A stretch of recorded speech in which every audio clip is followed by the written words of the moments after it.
Welcome to The Voiceover with your host, Dee Foster III, where we discuss relevant topics that affect the culture with bold, independent commentary. Get ready to be inspired, enlightened, and encouraged.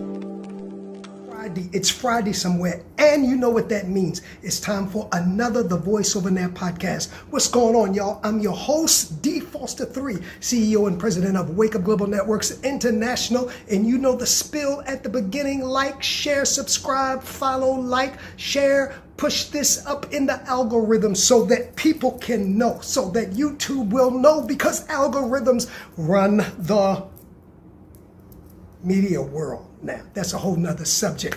So push this forward, hit that subscribe so you know when WPB Media uploads brand new content, conscious content. And I always say, if you love conscious content, you are at the right place. What's up, y'all? Hope you had a great week. Before we get started, go to the website, www.wakeupglobalnetworks.com, www.wakeupglobalnetworks.com, and of course follow all of our social media platforms that are listed on the screen. Like, subscribe, share our social media platforms. Follow us and we will follow you back. Hope you had a great week. Did you get a chance to look at the Voice of Hope Connection? Veronica Tucker Scott always brings a good, encouraging word, her or I, each and every Sunday, 7 a.m. on this channel, WPB Media Network. Shout out to April J. again for allowing us to have a platform to use our voice. You can have a voice, you can have a message,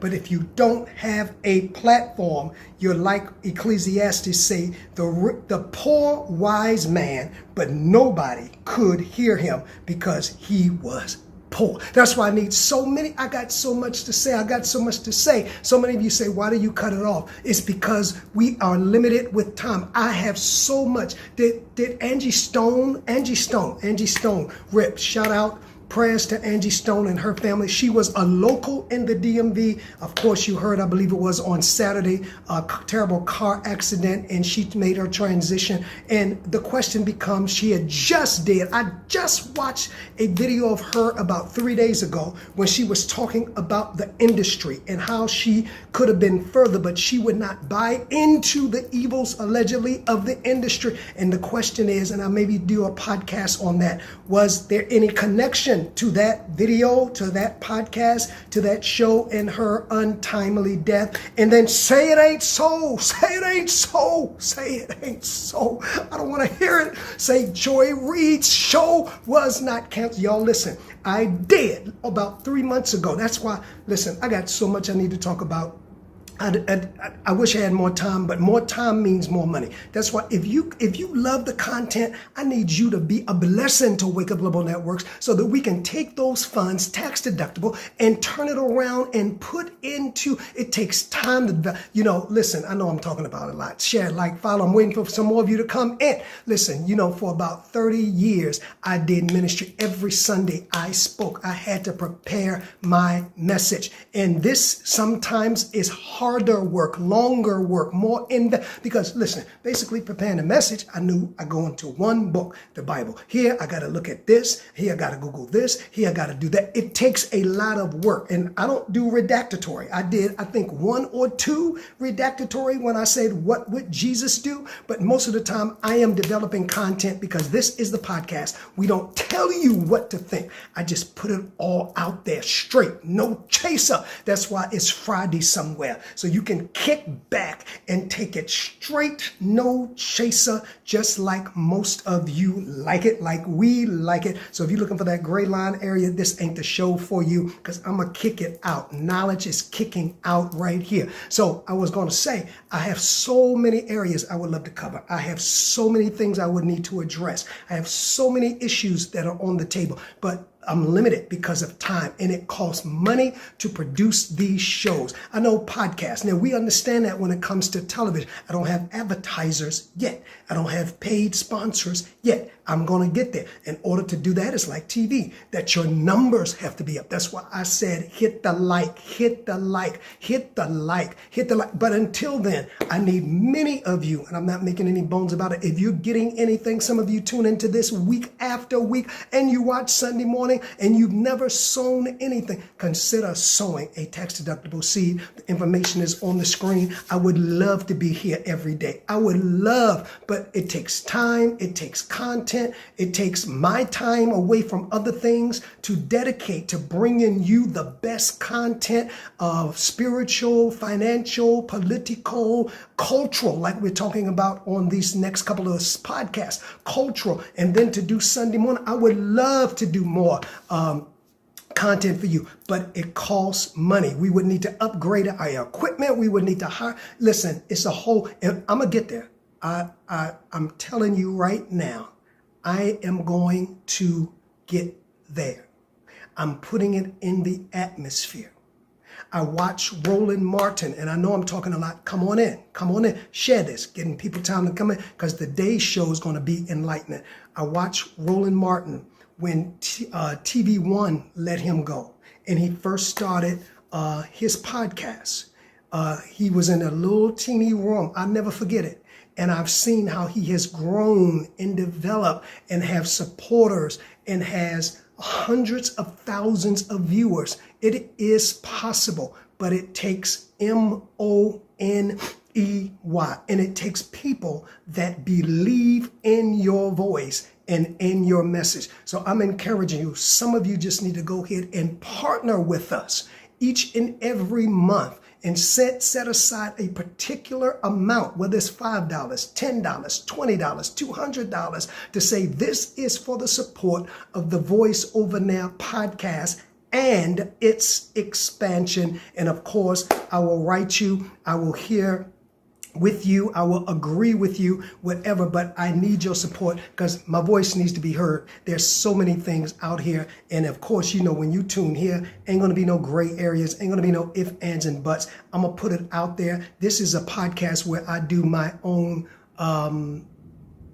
theory. I do the homework, and this is my commentary. So I don't repeat what I hear. I go and investigate it for myself, and I do my own commentary.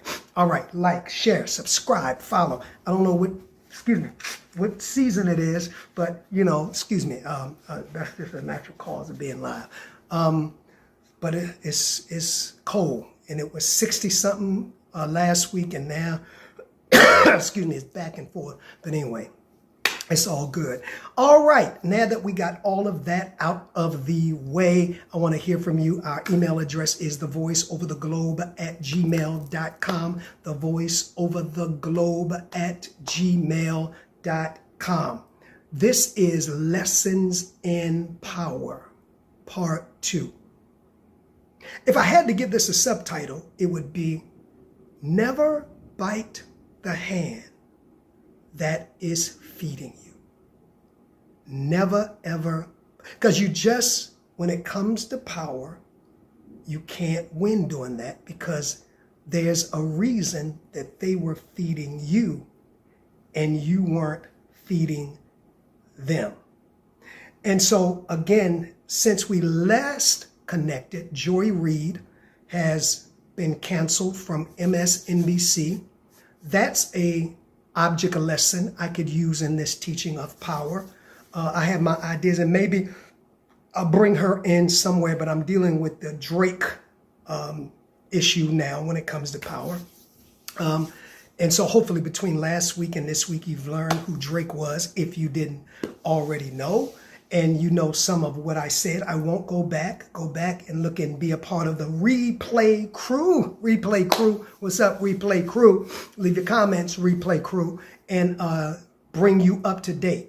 So the whole purpose of this series, probably be one more or at least maybe two at the most, right? Because I don't want to drag it out, but I do want to take time to build my case without being long. If you notice, I don't do long. I'm not saying there's anything wrong with hour and a half podcast, but unless it's spectacular, the average person doesn't sit down, doesn't have the time, doesn't have the attention span to sit down and listen to somebody talk, especially through a screen or computer for an hour and a half without breaking. So I make mine where you can get it all in one bite, maybe on the treadmill, maybe, and I break it down to almost 30 minutes, 35 or 40 if it's good, but no more, because I know other than that, you're going to turn me off and you're going to go somewhere else, and then you're going to come back and pick it up, or you may not come back and pick it up. So yeah, I do series. I'd rather do series than have you turn me on and turn me off, turn me on and turn me off, turn me on. Once you turn me on, then keep me on, because I'm on. Anyway, so as I was saying, this is Lessons in Power Part 2. And so we're using Drake and his suit against his own record label, Universal Music Group, as an object lesson. As I've often said on these podcasts, I do not talk about people to talk about people. I use people as an object lesson or a teaching moment, because it's through their opinion, especially if they're high profile, it's through their opinion, it's through their stories that we can learn, that we can know what to do, and in Drake's situation, what not to do when it comes to dealing with power. Now, I explained power. I talked about power was leverage that comes as a result of economics, knowledge, influence, and so go back and look at that. But power is, everybody is in a power game. I hear people all the time say, I don't play power games. Well, if you're alive, if you are buying a car, that's power games. If you're buying a house, that's power games. If you're in a relationship, that's power. If you're working, that's certainly power. If you're in a church, that's certainly power games. So none of us can avoid being involved in this dynamic called power. And then power is nothing wrong with power. Nothing wrong with power. It's just when there is an abuse or a lack of how to use power, in my opinion, in Drake's situation and in Big Meech's situation, as we talked about last week, which I may talk, because I got a lot of stuff I want to add in here, because once we use these real live people as, and what I'm saying is public, so I'm never presenting anything that's not already public. You can't Google, you can't go on YouTube. But I'm giving my own personal commentary, because everybody, though these stories may be addressed, every person is going to have their own personal commentary and coming from the subject in a different manner. So on this podcast, you get my commentary. I don't tell you what's right or what's wrong. I just want to put the information out accurately so that you can think for yourself. So everybody is involved in this power game, every single person, and everybody is always, whether you know it to be that or not, making what we call power moves. That's right. It's just that you have to make the power move against the right power base, so that you don't become like Nick Cannon when he was canceled, I think, by CBS, because he said something contrary to their political groove. And that's a lot of what we're seeing. I did another podcast about 6 months ago about the eventual demise of mainstream media. So it was no surprise, and I'm all over the place, but I'm coming back to one central location, when I heard that Joy Reid's show was canceled. Because here's what I said, and you need to go back on this channel maybe about June or July. I did 3 parts on mainstream media and why it would not survive in the coming years. And we're seeing that. Numbers are dropping. Tucker Carlson, who used to be at Fox, Don Lemon, who used to be at CNN, and now Joy Reid, Candace Owens, some of those on their main podcasts as they've come off of mainstream media, have as many or more viewers than they had with mainstream media. Because remember, the purpose, and I'm getting to power, the purpose of mainstream media is to push a agenda. And if you fail to push, and I don't know if that happened with Joy Reid, because excuse me, I have not had enough time excuse me, to go into the story yet, but when I do the show, I would have done my due diligence. But if you don't push the agenda, then it's a wrap, because most of those mainstream medias are owned by, as I said in my podcast several months ago, major corporations, and they are pushing an agenda. Right? That's one thing I love about having my podcast. Even when I was on radio, there were certain things, mainstream radio stations that I won't name, that you could not. Matter of fact, one of the stations I was on during election time, I could not have the freedom to even interview some of the candidates because that was political, and it was saved for the employees. At that time, I wasn't an employee of the station, political, because they know the employee is going to push an agenda. But me, as buying time, I may see it things another way. That's why always to April J and WPB for giving us a platform to speak truth to power without being monitored. Like, share, subscribe, follow. So power, all of us are always making power moves. You just have to make calculated power moves. Let me give you a scripture from the Bible. Nobody goes out to fight a war, because that's what power is, without considering whether they have enough to finish it. And I talked about when Whoopi Goldberg on The View was silenced because she misused her own voice. I did a podcast on that. See, I'm on these things, y'all. That's why I need you to be a partner with us so that we can expand, because these things are not being talked about, at least many of the ways I'm talking about, across media, right? Because everybody, even now some of the podcasts, they have agendas. And once you get, talking about power, once you get certain sponsors, even from a podcast position, there's still things now you're limited to say, because you have to push the agenda of a sponsor. A sponsor just doesn't sow, or a commercial company doesn't invest in a podcast because it just loves the host. No, they know that when I put millions into your podcast, you're going to push my agenda. And if you don't push my agenda, if you don't push my candidate, I'm taking my money back. That's why I love individual partners who sow into the Voice Over Now podcast. That's why I need your help, so we can get this message out without being muzzled by an agenda, because that's power moves. Remember, I said power is leverage, one of the ways, by economics. And a lot of these media companies are controlled by advertisers, right? Like, share, subscribe, follow. Come on. We heating up.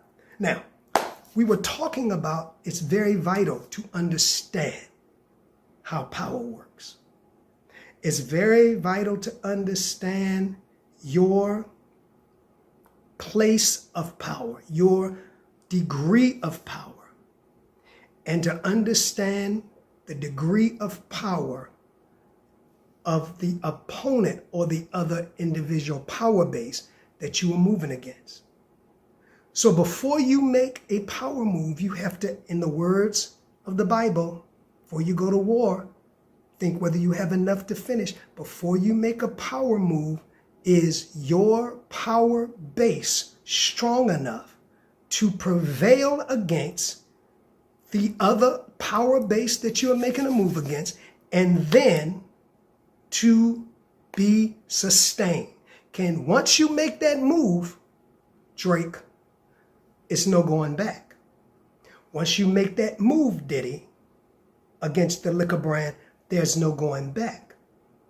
So that's why the Bible cautions. And that's why I love this podcast too, because while I'm dealing with cultural issues and while I'm dealing with politics and economics, I'm always dealing with spiritual principles. That's who I am. That's who I'm called to be, to remind you that spirituality and spiritual principles are the highest calling of each and every one of us. So I include that. So here it is.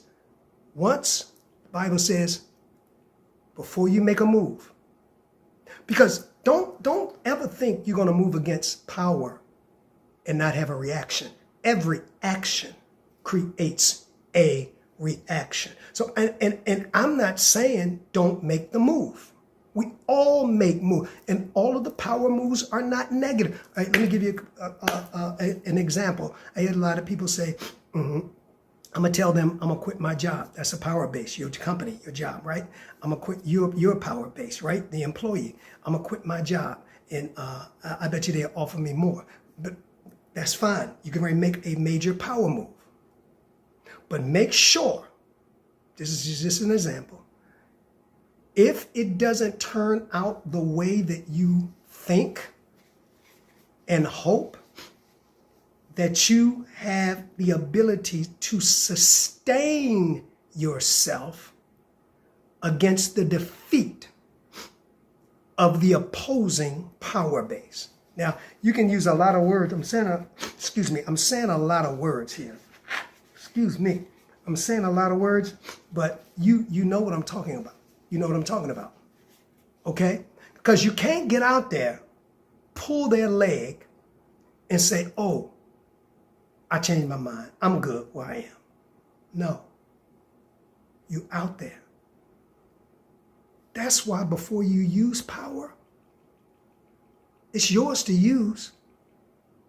God has given it to you. You have leverage in some area of life, and you're free to use it. But I caution you, as I move into our Exhibit 1 for today, beware. Because once you get out there, ain't no going back, Drake. Now, to me, Drake has made one of the worst power moves, other than P. Diddy, that I have seen in a long time.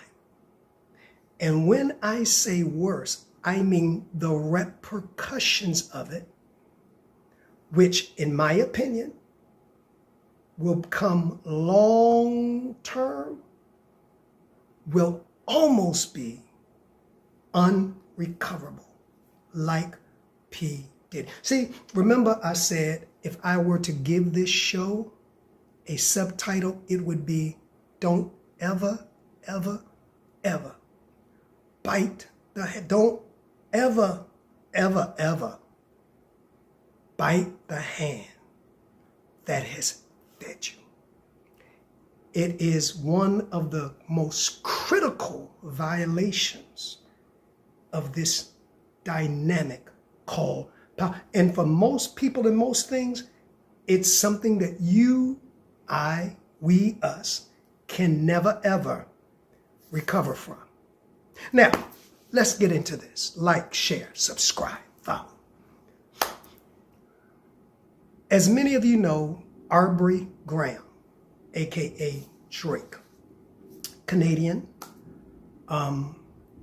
one of, since about 2017, one of the biggest artists of all times, was till recently, and I'll get to that. In my opinion, everything is my opinion, how I see it, and I'm sure other commentators are going to see it differently, right?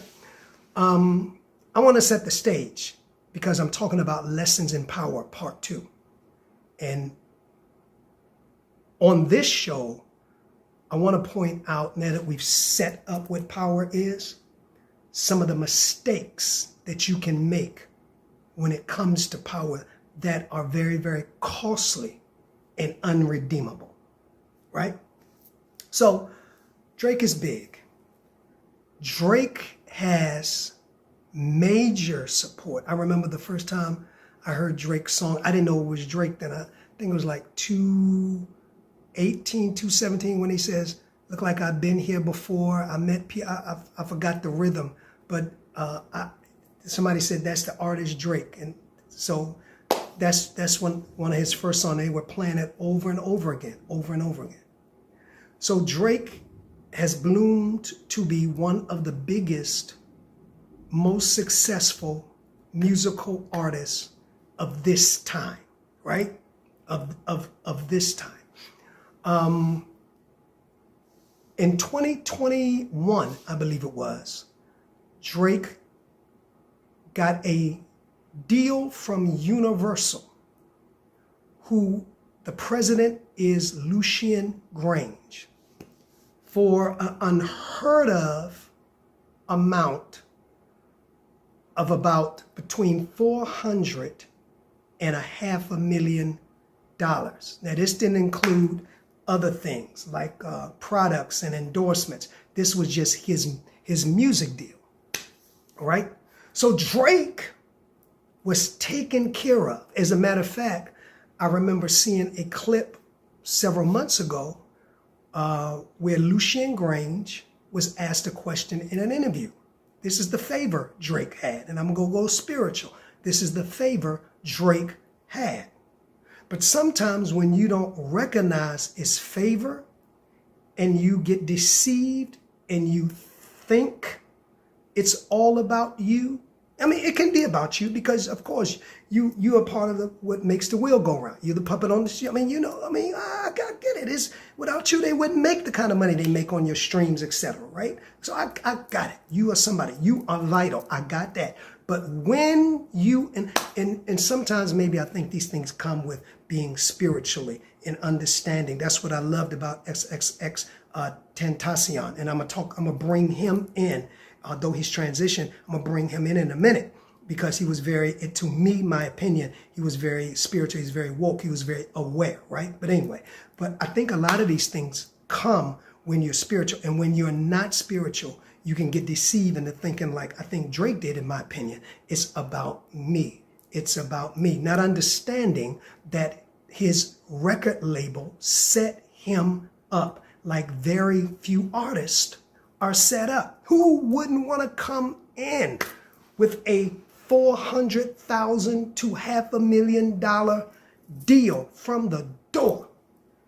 Anything you want. Matter of fact, I was saying that I heard an interview several months ago with Lucian Grange, the president, probably one of the most powerful men in Hollywood relative to the music industry, president of Universal Records, I believe it is. They said Drake insinuated in a song that there were, I think it was, holes, something, I can't remember all the lyrics right now, but in other words, that he needed some more money. And the reporter says to Lucian, what is your thought? He says, Drake, whenever Drake tells me, watch this, favor, whenever Drake tells me he needs more money, I get it to him. Ding! I wish somebody give me a Lucian. He says, whenever Drake tells me, this is the most powerful man in music in Hollywood, that he needs anything, he gets it. I'm saying all of this to set the tone. Lucian is powerful. Lucian has connections all over the world. As a matter of fact, let me show you how powerful Lucian is. Lucian was named in a lawsuit by Lil Rod, who used to work for Diddy and worked on Diddy's Love album, right? Like, share, subscribe. We talking, this real talk. I'm talking culture, but I'm talking real talk here. There's something to be learned here. So he allocated, or Lucian was included in Lil Rod's lawsuit. And I won't go into all of how. But as Lil Rod is suing Diddy and suing all the companies that Diddy owned and et cetera, well, Lucian and Universal were alleged in that suit, saying that they helped support Diddy's negativity and Lucien gave him, bankrolled him. How about Lucien has been dropped from that lawsuit? Universal has been dropped. Is that incidental? No. In my opinion, it's power. It's power that Lil Rod probably, or his attorneys knew. Because come on, think about the attorneys that Universal has. Think about the power Universal has, the influence Universal has. Now, this is the same Universal that Drake is signed to. I'm making a point. Like, share, subscribe. Look like I'm not going to finish this today, but I'm not rushing through this because there are lessons to be learned. We always want to get to the meat of something without understanding. We want to get to the fruit without understanding the root. And on this podcast, I dig deep before we go up. All right. So anyway, that's the way I used to prepare my messages. Anyway, also. So here it is right now. Drake in 2021 signed this big deal. Drake had a deal with Spotify. I mean, Drake was on spin swivel. You could hardly turn any radio station on several years ago without every other song being a Drake song. His albums shot up to the top, right? I'm building the case for this. Drake was the man. Concerts sold out, unlike this latest Australian concert that he canceled and said that he canceled it because it was a scheduling problem and he would be sitting in Australia with nothing to do for 12 days and that would be too heavy on his budget with all of his staff. That's what he's saying, but I'll get to that later, because is that a sign that things have taken a turn for the worse? I think so, in my opinion. But anyway, we get to that. I'm jumping ahead of myself. Like, share, subscribe, follow. I'm excited. It's Friday somewhere. I told you we got it right here. We got it each and every week. We got it. And so Drake is signed. He is the Wonder Boy. Matter of fact, and I told you this last week on another podcast, Kanye talking about Drake sums it up like this when they talk about Drake's success and Drake's stream numbers and Drake's platform. Kanye sums it up like this. He said, because Drake has a rich baby daddy, and it is called Universal and Lucien Grange. And I quote, and even Kanye goes on to say, whatever Drake wants, he gets. He says, my daddy have it. My daddy controls the streaming numbers. My daddy controls the algorithms. And Kanye claims that Drake is successful. Now, I don't know if this is true or not. I'm just quoting what Kanye said, because he's got a rich baby daddy that's taking care of him. And even I heard that his rich baby daddy has sat on and squashed a lot of dirt that they tried to throw against Drake. But because he has a baby, quote Kanye, rich baby daddy and Lucien Grange, it's been squashed for now. Fast forward next week. I gotta cut it there. Like, share, subscribe, follow. Part 3 in power, and I'm gonna pick up right there. I won't go back into no more introduction. Y'all gotta share this. I'm just getting started. Lessons in power. Drake, what you doing, yo? What's up? Somebody pull his coat. No, it's too late for that. Too late. Like it was too late for Diddy. Sometimes. Excuse me. It's too late. If you like what you're hearing, considering being a partner to strengthen our voice, the information to sow is on the screen. It's tax, you can claim it. Just sow. We need more time. We need more space. We need more everything. We need more equipment. There's a lot going on. And we're going to be talking about it right here. Again, prayers go out to Angie Stone and her family. I probably will be talking about that. See, if I had a 3 times a week, I could ease all of this stuff in. But until then, we do the best we can. But we're going to be there. We going up. Way up. And I feel blessed. Like, subscribe. Don't forget Sunday morning at 7 a.m., the Voice of Hope Connection, a inspirational word to get you through the week. Until next week, this is D. Foster 3 saying, you have a voice. Keep lifting it. Peace. Thank you for being a part of The Voiceover. Please follow us on all of our social media platforms to stay connected to our upcoming shows and guests. Instagram at The Voiceover Radio. Twitter at DPropheticI. That's the letter D, prophetic, EYE. If this show has enriched you in any way, please share The Voiceover among your circle. Until next time, keep allowing